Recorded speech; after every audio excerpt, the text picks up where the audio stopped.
साल के अंदर अगर देखा जाए तो उस दरमियान जो सीजर्स बड़े हुए हैं हेरोइन के, तो वो पोर्ट्स पे हुए हैं, मतलब मैरीटाइम फ्रंट पे, कोस्ट लाइन पे हुए हैं, मेनलैंड के अंदर आकर नहीं हुए हैं।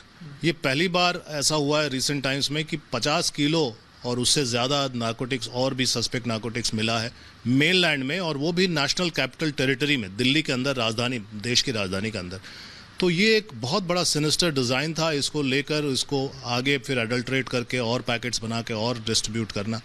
तो इसका कहाँ तक तार जुड़ा हुआ है इसको देखना होगा, लेकिन ये इसमें कोई दो राय नहीं है कि एक बड़ा रैकेट था, बड़ा नेटवर्क था, और इसका उद्भेदन बहुत ज़रूरी है देश के हित के लिए, देश के युवाओं के हित के लिए, और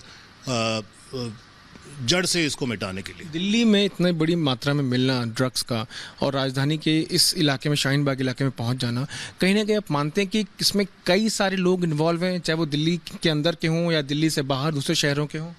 बिल्कुल, इसमें कोई दो मत नहीं है कि इसमें multiple agencies, multiple agents involve होंगे।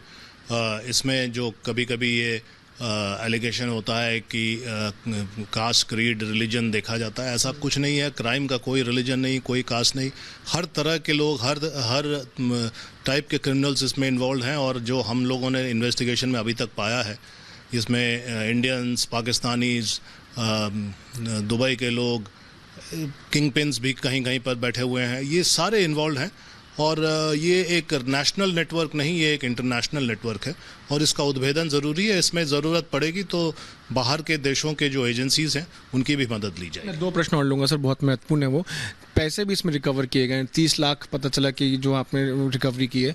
जो पैसे रिकवर किए हैं, जो कैश रिकवर किया है, क्या ये वो पैसा है जो देश विरोधी गतिविधियों में संलिप्त लोग हैं उनको फंड करने के लिए इस्तेमाल किया जाता था?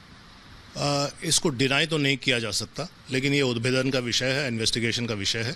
लेकिन निश्चित रूप से इसमें जो नार्को टेरर या टेरर फाइनेंसिंग का एंगल है उसको देखने की ज़रूरत है। इसमें इतना ही मैं कह सकता हूँ, और अगर ऐसी ज़रूरत आएगी, ऐसी नौबत आएगी, जो कि आने की संभावना पूरी है, तो जो कंसर्न एजेंसी है जो नार्को टेरर और टेरर एंगल को देखता है, टेरर फाइनेंसिंग एंगल को देखता है, उसके साथ हम समन्वय करेंगे और आगे की कार्रवाई करेंगे। गिरफ्तार किया उसके बारे में अगर कुछ जानकारी आप साझा कर सकें? जो गिरफ्तार हुआ है वो एक तरह से किंग पिन है, कम से कम दिल्ली के लेवल पर किंग पिन है, और वो एक नोडल पॉइंट है। उसके और भी साथी हैं, लेकिन वो खुद नोडल पॉइंट है, जो सप्लाई रिसीव करता है, डिस्ट्रीब्यूशन के नेटवर्क को भी चलाता है और फाइनेंसिंग के नेटवर्क को भी चलाता है।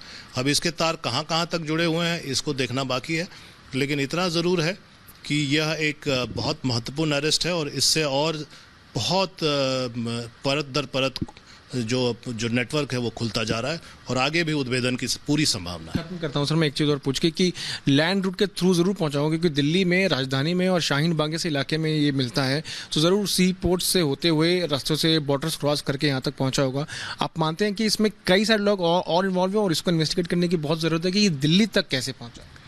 हाँ, ये आपने एकदम दीगर बात कही, सही बात कही, क्योंकि इसमें एक सिंगल इंडिविजुअल या मल्टीपल इंडिविजुअल्स का नहीं, मल्टीपल सिंडिकेट्स का है।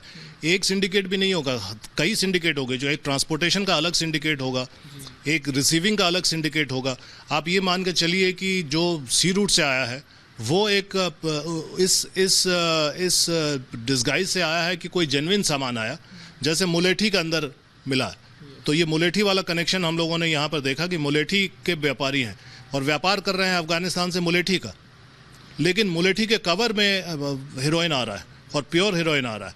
तो ये एक बहुत इंटरेस्टिंग चैलेंज है हमारे लिए, और इस चैलेंज को हम लोगों ने स्वीकार किया है, और आगे भी हम लोग इस पर और कार्रवाई करते रहेंगे। So more investigations will take place. This is what the NCB DG has.